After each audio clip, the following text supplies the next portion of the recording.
বৰজাত পৰিষদৰ ৰাইজৰ সৈতে মত বিনিময় সভাত উপস্থিত কাৰ্বি পৰিষদৰ মুখ্য কাৰ্যবাহী সদস্য ডক্টৰ তুলিৰাম ৰংহাং। কাৰ্বি আংলং স্বায়ত্তশাসিত পৰিষদৰ সৌজন্যত অনুষ্ঠিত হোৱা বৰজান সমষ্টিৰ অন্তৰ্গত ফাং আদং মিজি ক্ৰ গাঁৱত বিজেপিৰ মুকলি মত বিনিময় সভাত কাৰ্বি আংলং স্বায়ত্তশাসিত পৰিষদৰ মুখ্য কাৰ্যবাহী সদস্য ডক্টৰ তুলিৰাম ৰংহাঙৰ নেতৃত্বত অনুষ্ঠিত মত বিনিময় সভাত ৰাইজৰ অভাৱ অভিযোগসমূহৰ পূৰণৰ আশ্বাস দিয়ে পৰিষদৰ মুখ্য কাৰ্যবাহী সদস্যগৰাকীয়ে। ভাষণত পৰিষদৰ মুখ্য কাৰ্যবাহী সদস্য ডক্টৰ তুলিৰাম ৰংহাঙে কয় যে বিশেষকৈ বৰজান সমষ্টিৰ ৰাস্তা ঘাট, বিজুলী সেৱা, স্বাস্থ্য সেৱা, শিক্ষা ব্যৱস্থা, জলসিঞ্চন ব্যৱস্থা, বিজুলী সমস্যাৰ ব্যৱস্থা আদিকে ধৰি বিভিন্ন জন কল্যাণকামী আঁচনি ৰূপায়ণৰ আশ্বাস দিয়ে। এই সভাত উপস্থিত ডিফু লোকসভাৰ সাংসদ অমৰ সিং টিছো, কাৰ্বি আংলং স্বায়ত্তশাসিত পৰিষদৰ চিকিৎসা বিভাগৰ কাৰ্যবাহী সদস্য তথা বৰজান সমষ্টিৰ MAC সূৰ্য ৰংফাৰ, কাৰ্বি পৰিষদৰ বিভিন্ন বিভাগৰ কাৰ্যবাহী সদস্যসকল, কাৰ্বি পৰিষদৰ বিভিন্ন MAC সমষ্টিৰ MAC সকল, পূব কাৰ্বি আংলং জিলা বিজেপি কমিটিৰ সভাপতি ৰোলাণ্ড কিলিং, লগতে পৰিষদৰ বিভিন্ন বিভাগৰ বৰ্ডৰ অধ্যক্ষসকল, গাঁওবুঢ়া কাৰ্যসূচী সফলভাৱে আয়োজিত কৰে কাৰ্বি পৰিষদে। এই সভাত জিলাখনৰ 33টি বিভাগৰ উচ্চ অধিকাৰীসকল উপস্থিত থাকে। আজিৰ সভাৰ সৰুপথাৰ সমষ্টিৰ প্ৰায় 10,000 লোকৰ সমাগম হয়। এই সভাৰ আন্তঃৰাষ্ট্ৰীয় সংগীত পৰিৱেশন কৰা হয়। টকটুকিৰ পৰা জালালুদ্দিন আহমেদৰ ৰিপৰ্ট, বটদ্ৰা লাইভ।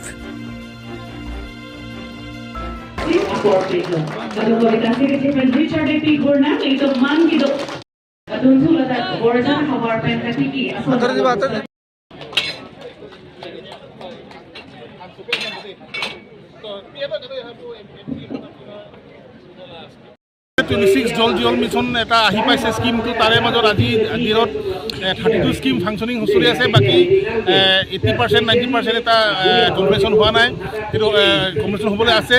তাৰপিছতে আমাৰ PHC ডিপাৰ্টমেণ্ট আৰু আমাৰ কনষ্টিটিউচি ডেভেলপমেণ্ট CDFৰ পৰা আমি বহুত 50টাকৈ অধিক আমি ৰিংগাল বনাইছোঁ।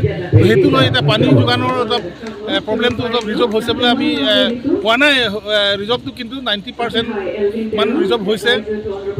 সেইটো হোৱাৰ পিছত আমি এতিয়া লাগে ৰাস্তা পদূলি। তো মেইন ৰাস্তা ইয়াতে আমাৰ সমষ্টিৰ বাহিৰে বাহিৰে ধৰক 2 চাইডে এটা নেশ্যনেল হাইৱে, এটা হ'ল 4 লেন হেৰি আছে, এটা হ'ল 39 হেৰিত আছে বোকাইন চাইডে, মাজত এটা আছে দিলাই চুৰহাজান ৰোড, তাৰ মাজত আৰু ভিতৰ বৰজান সমষ্টি তাৰ মাজতেহে ডাঙৰ। তো এই ৰাস্তাত লৈ পেলাই এটা বহুত মানে এটা প্ৰব্লেম হৈছে। এতিয়া হিৰিপি বজাৰটো এতিয়া বোকাজান তালৈ আমি যিটো এংগেল ৰোড বুলি কয় বা NEC ৰোড কয়, এই ৰোডটো আমাৰ PMGSY সৈতে আমাৰ ইয়াতে বনোৱা হ'ব, অলৰেডি টেণ্ডাৰ কল কৰা হৈছে। তো এই ৰাস্তা যদি হোৱাৰ পাছত কিন্তু মাজতে সৰু সৰু ৰাস্তা ক'ৰবা মিজি ক্ৰ গাঁৱত CM ইণ্টাৰেকশ্যন প্ৰগ্ৰাম বহুত দিনৰ ডেট সলনি কৰাৰ পাছত আজি ইয়াত CM ছাৰ উপস্থিত হৈছে। এই CM ইণ্টাৰেকশ্যন প্ৰগ্ৰামত সেইটোৱে আছিলে যে আমাৰ কাউন্সিলৰ বিভিন্ন বিভাগ ডিপাৰ্টমেণ্ট অফিচাৰসকল লগত লৈ আহি ইয়াত এই অঞ্চলৰ বা এই সমষ্টিত কি অভাৱ অভিযোগ, এই গোটেইখিনি কথাবিলাক ৰাইজৰ লগত ইণ্টাৰেকশ্যন কৰে। ৰাইজৰ পৰা তেখেতে মেম'ৰেণ্ডামটো লৈ পেলাই তাত এটা বুকলেট বনাব। বুকলেট বনোৱাৰ পাছতে এই প্ৰায়ৰিটিটো তাৰ পৰা ধৰা হ'ব বুলি তেখেতে জনাই থৈছে। আমাৰ এই ইণ্টাৰেকশ্যন প্ৰগ্ৰামটো 2018 পৰা আৰম্ভ হৈছে, কিন্তু আমাৰ বৰজান সমষ্টিটো এই যোৱা 3 বছৰৰ যি ইণ্টাৰেকশ্যন প্ৰগ্ৰাম আমি ল'ব পৰা নাই। ডেট দিয়ে, কিন্তু কিবা বৰষুণ আহি যায়, কিবা বেলেগ কামত আহি সেইটো লৈ পেলাই আমি এই ইণ্টাৰেকশ্যন প্ৰগ্ৰামটো আমি ৰাখিব পৰা নাই। কিছুমান সমষ্টি 2বাৰ হৈ গ'ল অলৰেডি, কিন্তু আমাৰ সমষ্টিটো আজি প্ৰথম। আজি ইয়াতে বহুত ৰাইজ ওলাই আহিছে, তেখেতৰ অভাৱ অভিযোগ এটা প্ৰব্লেম সিহঁতে লৈ মেম'ৰেণ্ডাম আকাৰে লৈ আহিছে, আৰু কিছুমান তেখেতে CM লগত ডাইৰেক্ট ইণ্টাৰেকশ্যন কৰিছে। এই গোটেইখিনি প্ৰব্লেমটো আমাৰ CM ছাৰে লৈ পেলাই তেখেতে আমাৰ বৰজান সমষ্টিৰ কাৰণে তেখেতে যি এই প্ৰব্লেমটো ৰিজল্ভ কৰিবলৈ আমি আশা কৰিছোঁ। আৰু আমাৰ ভাগ্য ভাল যে আজি এই মানে ইয়াত আহাটো যিহেতু আমাৰ মিজি ক্ৰ গাঁও বহুত ইণ্টেৰিয়ৰ, তেখেতে আহোঁতে দেখি পালে যে ৰাস্তা পদূলি নাই।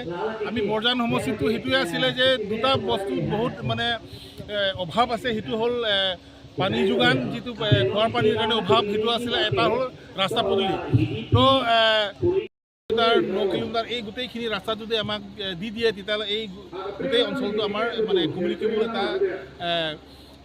এৰিয়া হৈ যাব। তো সেইটো কাৰণে আমি ইয়াত আজি বহুত মানুহে সেইটো কথা লৈ পেলাই এটা মেম'ৰেণ্ডাম ছাবমিট কৰিছে আৰু আমি কিছুমান ৰাস্তাটো অলৰেডি আৰাই দিয়ে হৈ আমি 7টামান ৰাস্তা আমি অলৰেডি ধৰা হৈ গৈছে।